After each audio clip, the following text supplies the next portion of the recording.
O que a gente vai debater aqui, rapaziada, bate de frente com talvez a grande dificuldade que o Atlético vem tendo desde o início do campeonato, que é ser protagonista. E o Atlético ele entra com essa responsabilidade em um campeonato de pontos corridos, talvez pela primeira vez. A última vez que o Atlético disputou a Série B é uma sensação muito maior de equilíbrio. E na Série A aí você tem receitas muito maiores que fazem o Atlético ter o conforto em alguns momentos de poder ser o time de transição. Óbvio que você vai ter episódios e partidas e jogos que o Atlético ele vai ser o time de mais controle, de mais domínio, de mais posse. Mas em muitos momentos você vai ter o Atlético podendo ser o time de transição. E quando você é um time de protagonismo, você é mais desafiado do que se você for o time que tá ali defendendo. Porque você precisa encontrar soluções o tempo inteiro. Você precisa dar respostas ao jogo o tempo inteiro. E é isso que eu vejo o Atlético sofrendo ao longo da Série B. Um time que pega jogos muito truncados, jogos de pouco andamento, porque você pega um adversário muito fechado. E é exatamente esse o contexto que vem impedindo que o Atlético cresça na competição e tenha um desempenho melhor. Porque se você for parar para pensar, quando conseguiu fazer o jogo de transição, o Atlético conseguiu bons resultados. E ficou muito marcado por ser o Viveiros bom, né? Bola no Viveiros que ele vai resolver. A questão é que era num contexto muito específico e a gente precisa saber separar jogos e jogos. O Viveiros correndo, tendo espaço em profundidade para atacar. Cara, impecável. Impecável. Foi realmente o Viveiros que botou o Atlético de novo numa condição de disputar o acesso do campeonato. Tiveram pontos que ele ganhou. E principalmente jogando fora de casa, se torna uma arma absurda pro Atlético usar, pro Atlético aproveitar, pro Atlético desfrutar, sabe? Isso é inegociável. O Atlético tem jogos fora de casa contra Goiás e Ferroviária que vão ser jogos que a gente vai precisar muito do Viveiros. O Viveiros, por exemplo, acho que fez um bom Atletiba até quando o jogo tava andando no sentido dele receber essa bola num contra um. Poderia ter sofrido pênalti, sofreu pênalti, fez o gol contra o Avaí, apesar de não ter jogado tão bem. Acho que fez um bom jogo contra o Remo. Mas eu acho que tá sendo muito, assim, tá colidindo muito.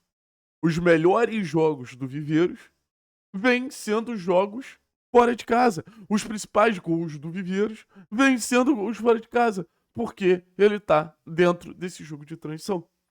E dentro de casa? Dentro de casa, o Atlético sente falta da área um pouquinho mais preenchida. Dentro de casa, o Atlético sente falta de uma presença de área maior. Por isso que esse debate existe. Esse debate começou lá no Arena Atlético. O Atlético, ele quer ter o Viveiros dentro de casa da mesma maneira que vai ter fora de casa? Não vai dar. Porque vai depender de lances muito esporádicos, como foi contra o Avaí. Contra o Avaí, se não fosse um erro ali de saída de bola e tal, ele não teria esse espaço para atacar a profundidade. E não dá pra gente ficar esperando que o Viveiros tenha a jogada perfeita para que a gente possa ter o nosso centroavante sendo minimamente efetivo. Porque em alguns momentos a jogada perfeita vai acontecer, em outros momentos a jogada perfeita não vai acontecer.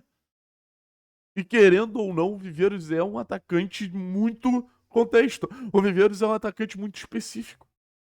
Então, a partir do momento que a gente entende isso do Viveiros, eu sugiro uma mudança que eu acho que pode fazer sentido pro Atlético dentro de casa ter mais a área preenchida e talvez ter até mais liberdade pro Viveiros. Que é jogar com dois atacantes. Acho que o Viveiros jogando com o Kardec ou com o Peixoto, ele pode ser beneficiado no sentido de ter um atacante mais fixo e ele flutuando mais, sabe? Ele não tá nesse duelo constante o tempo inteiro, e aí sim, com ele mais liberdade, com mais liberdade para flutuar, com ele com mais liberdade para correr o campo, cara, aí você vai ter naturalmente mais oportunidades de você encontrar o Viveiros e esse contexto perfeito dentro de casa, porque você não vai ter ele ali contra dois, três zagueiros. Porque o Atlético tá sendo prejudicado, porque você tem a área vazia, porque você tem a zona de finalização sem ninguém por ali, mas vai além. O Viveiro está sendo prejudicado porque não é o contexto que a gente, pô, assim, oferece pra ele de melhor. E a gente tá falando de um dos nossos melhores jogadores. Se fosse na Série A, eu acho que o Viveiros talvez estivesse fazendo até mais sucesso. Bola no Zapelli, bola no Viveiros. Bola no Zapelli, bola no Viveiros. Atacando profundidade. Foi muito bem contra São Paulo e foi muito bem contra o Corinthians porque entrou nesse duelo o tempo inteiro com os zagueiros. E se você botar o Viveiros num contra um contra qualquer zagueiro do futebol brasileiro, esse zagueiro ele tende a ter dificuldade pela capacidade física do Viveiros, pela capacidade de disputa do Viveiros, pela capacidade de imposição do Viveiros. Mas se você fica botando bola na área o tempo inteiro, bola na área o tempo inteiro, o Viveiros ele não vai conseguir te ajudar.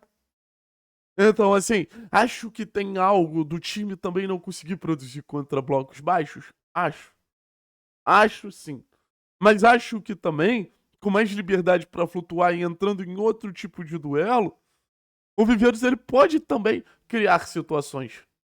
A gente vê muito mais de um cenário do Atlético criando pro Viveiros, mas a gente pode ter um lado B dessa história, que é o Viveiros criando pro Atlético por essa mobilidade, como por exemplo foi no Atlético aquela jogada que ele passa ali pelo marcador, cruza quase que o Benavides faz. E eu volto a dizer, historicamente o Viveiros já é um jogador que está acostumado a ser esse segundo atacante. E eu não quero queimar a versão dele centroavante, mas eu acho que existem jogos e jogos. A gente não pode assumir a pluralidade da Série B para um contexto só, que só um jogador comporta, não. A Série B ela é uma competição extremamente plural. A Série B é uma competição taticamente muito variada, taticamente muito ampla. E a gente precisa entender que esses movimentos eles vão acontecer o tempo inteiro. A gente precisa entender que esses movimentos fazem parte do jogo. Em algum momento, o jogo de transição. Em outro momento, o jogo mais posicional. Entendeu? É mais ou menos isso que eu acho que a gente tem que ter na nossa cabeça. Então, não que o Viveiros seja um problema, mas o contexto para o Viveiros ser a sua melhor versão que talvez se torne um problema. E é isso que eu queria debater com vocês. Esse contexto ele precisa ser trabalhado para a gente botar o Viveiros na condição que ele seja mais potencializado. E o Viveiros ele é mais potencializado aonde?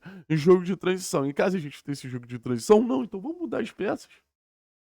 Vamos mudar as peças. Em nenhum momento eu tô falando pra barrar o Viveiros. Só tô falando, bota um centroavante com ele e deixa ele flutuar mais.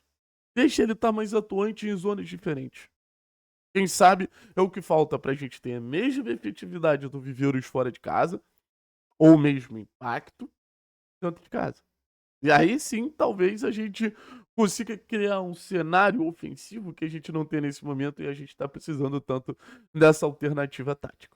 Valeu, pessoal. Tamo junto, é nóis.